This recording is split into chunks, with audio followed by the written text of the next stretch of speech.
Feu professeur Albert Evoidre, rapporteur général de la conférence nationale de 1990, s'est réjoui à l'issue des travaux de l'aboutissement heureux des assises. Ce n'était pas gagné d'avance. C'est à juste titre qu'il a laissé entendre cette phrase: au travail les amis, nous avons vaincu la fatalité.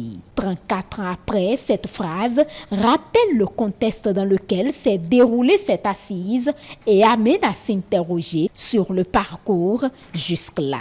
Nous avons eu des hauts et des bas, mais nous avons également comme acquis l'organisation régulière des élections, l'alternance régulière et effective au sommet de l'État. Je pense que la dynamique a été imprimée d'une manière ou d'une autre par le premier président de l'ère du renouveau démocratique, le président Nicéphore Dieudonné Soglo, et je pense qu'on a eu des résultats quand même concrets. Et par la suite, je pense que le Bénin a sombré un peu.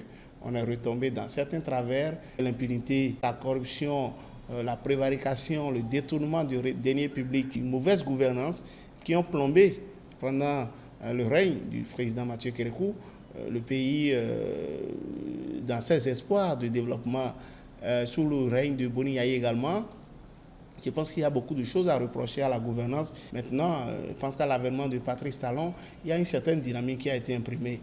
Et à l'opposé de ses prédécesseurs, il y a une volonté réelle d'avancer.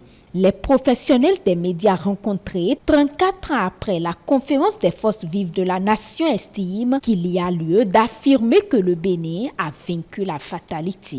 Le Bénin s'est résolument mis au travail.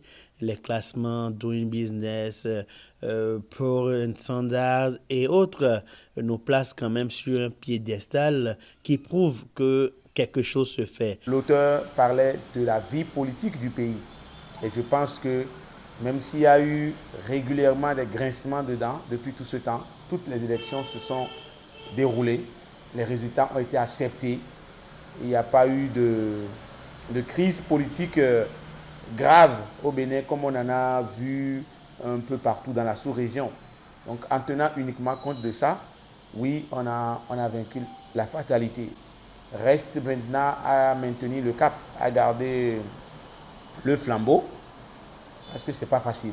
Selon eux, le Bénin aurait atteint le développement tant escompté si, entre-temps, il n'y a pas eu de rupture. Pour relever davantage la pente, ces éditorialistes pensent qu'il faut agir sur un certain nombre de leviers. Il faut effleurer l'éveil, le patriotisme des gens, parce que beaucoup estiment que quand on prend certaines décisions, on les enquiquine un peu trop, on les dérange un peu, qu'on n'a pas besoin de tout ça, mais parce que nous n'avons pas cette culture du travail. Vous aurez constaté que le multipartisme intégral n'a pas que fait du bien au Bénin.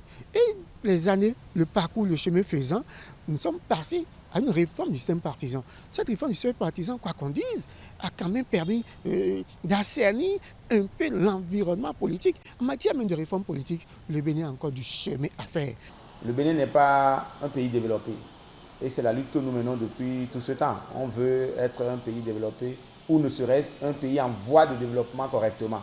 Les défis économiques sont là et pointent à l'horizon. Il faut les régler. Après ça, je pense aussi que même la politique dont nous targuons aujourd'hui d'avoir réussi, tout n'est pas rose. Un accent particulier doit être aussi accordé au secteur des médias. C'est ce que pensent ces hommes de la presse. C'est vrai, nous avons libéré l'espace médiatique. Mais est-ce qu'aujourd'hui, on peut dire que les journalistes béninois exercent de façon véritablement libre la profession? Parce que vous n'avez pas des médias, ça pose un problème. Ou vous n'avez pas des médias, pas seulement avoir des médias, mais si vous n'avez pas des médias indépendants, ça remet en cause votre système politique. Ça veut dire que ce système politique ne peut pas survivre. Il y a une réforme des médias qui est en cours. Récemment, j'ai entendu le président de la RAC dire que ça ne va pas tarder. Donc, il faut également qu'on arrive à rendre les médias beaucoup plus libres. Il faut également que le pouvoir public puisse s'investir dans la suivi des médias. Et le troisième levier, c'est la question de la justice.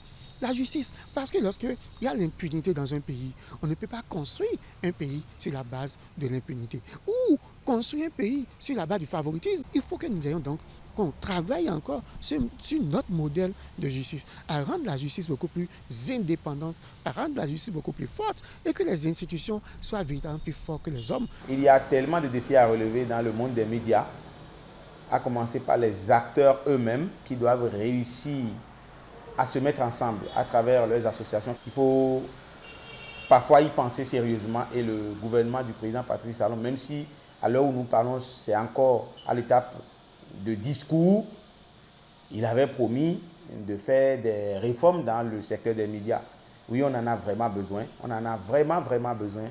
Parce que franchement, le secteur des médias semble être l'enfant malade des autres secteurs comparativement. Le secteur des médias semble être le secteur le plus oublié, alors que nous faisons un grand travail, un très grand travail. Il faut vraiment penser à ce secteur. Il faut faire des réformes positives. Il faut faire des réformes quitte à permettre à ceux qui y travaillent de bien vivre et de se mettre à l'aise.